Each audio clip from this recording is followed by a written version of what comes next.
Like, you got some of the lights and my computer and the camera, and dude, you shot Paul. We kind of need him. I don't know how to do all this voodoo magic.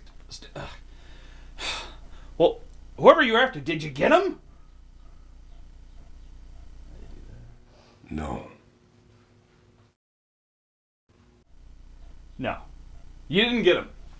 You did all this, shot everything up, and you didn't get him. What do you have to say for yourself, you stupid piece of shit? In this week's Blizz Pro Weekly, the WoW team donates a ton of money to charity, Diablo Season 2 begins, Legacy of the Void gets a multiplayer update, and Overwatch will be playable at PAX East.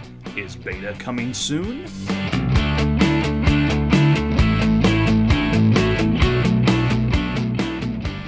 Hey guys, welcome to the newest episode of Blizz Pro Weekly. As always, I'm your host, Chris the Beard Arnone. We are filming on Valentine's Day, February 14th. Let's talk a little World of Warcraft. Here's the beef. So back in early December, Blizzard announced the release of a new battle pet available through the shop, Argy the Space Goat. Now, like previous special pets, Argy would be used to raise money for a specific charitable cause. The charity, in this case, was the American Red Cross in their efforts to support Ebola relief. And this week, Blizzard announced through the purchases of both individual Argy pets and the Grinning Reaver mount bundle, which included Argy, they were able to donate more than $1.9 million to Ebola relief efforts. As much crap as sometimes Blizzard fans give Blizzard through the years for, being a little money hungry, it's really cool to see them do something like this. Players like you are the reason so much was raised for a charity that ultimately benefits all of us. Now, this week's PTR was marked as a release candidate, which means that patch 6.1 should be right around the corner. Although nothing has been announced yet, our best guess is going to be March 3rd for an official release of 6.1. We've talked pretty extensively in the past weeks about what's coming in 6.1, so we won't go over all of it in detail again. But, quick overview, a lot of the content is going to be around garrisons, Twitter functionality, the new Blood Elves, and models, and a few other things. Check out our previous episodes, you can get all the details about things coming down the line in 6.1. In the meantime, let's talk some Diablo. Stay a while and listen.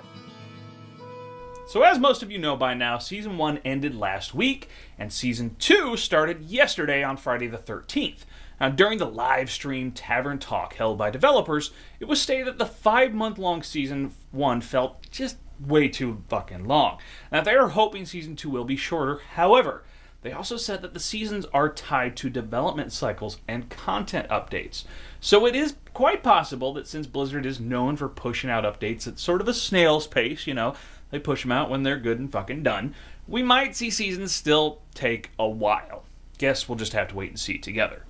Blizzard also has done some massive bannings recently to botters of the game, clearing out some of the Season 1 leaderboards right before the season ended. Now, of course, it would have been nice for Blizzard to take care of these sooner, but it's still nice that they were cropped out of there before the season's leaderboards were locked down. So, pretty good stuff, in case you were wondering. All right, that's all we have for Diablo this week. How about Starcraft?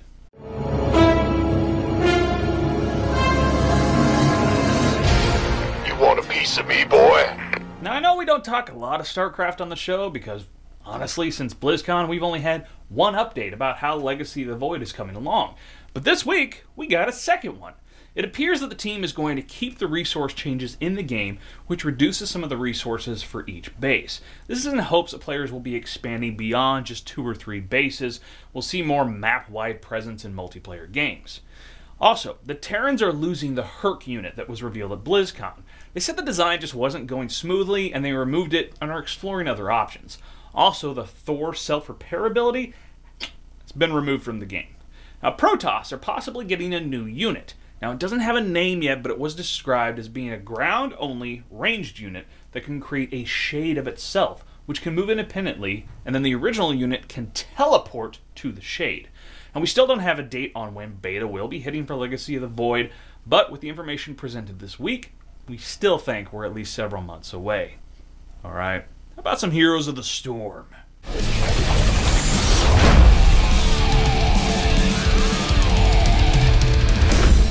new patch hit this week, and with it, Lost Vikings have officially been added to the game. Now, along with that, there came a lot of changes to heroes, including, for instance, Raynor got a complete overhaul. It completely changes the way he's played in the game. Murky, Tyrael, and Chen all saw nerfs. Thrall saw a nerf, including some undocumented ones that were not in the patch notes. However, some of the strongest heroes in the game, such as Vala and Stitches, barely even touched, if at all. So, we're still seeing how all this is panning out. Now, there were a lot of UI changes done to the game, making daily quests easier to find, as well as being able to see all kinds of stats behind the heroes you play, such as percentages of wins, how many takedowns you've done, all kinds of things for the stat nerds out there. It appears this game is definitely getting closer and closer to an open beta. Now, are you ready for it? I know you haven't seen this bumper in a while. We're very excited. Overwatch.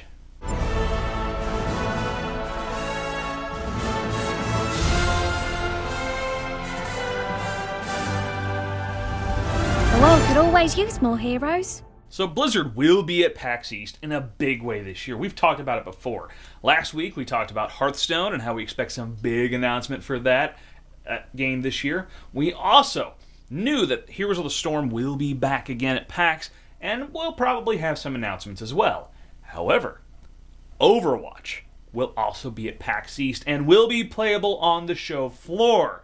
Not only that, but there will be a Blizzard panel at 10:30 a.m. Friday morning on March 6th at the Albatross Theater, which will have new announcements for Heroes, Hearthstone, and Overwatch. Now, we're expecting some big things coming from the Overwatch team at PAX East. Since Blizzard, we pretty much haven't heard anything since BlizzCon at this point. We expect some new heroes might be shown off. Maybe we might hear about what kind of payment model they're planning on for the game. Perhaps we'll hear a beta date as well. Could happen. We'll just have to see.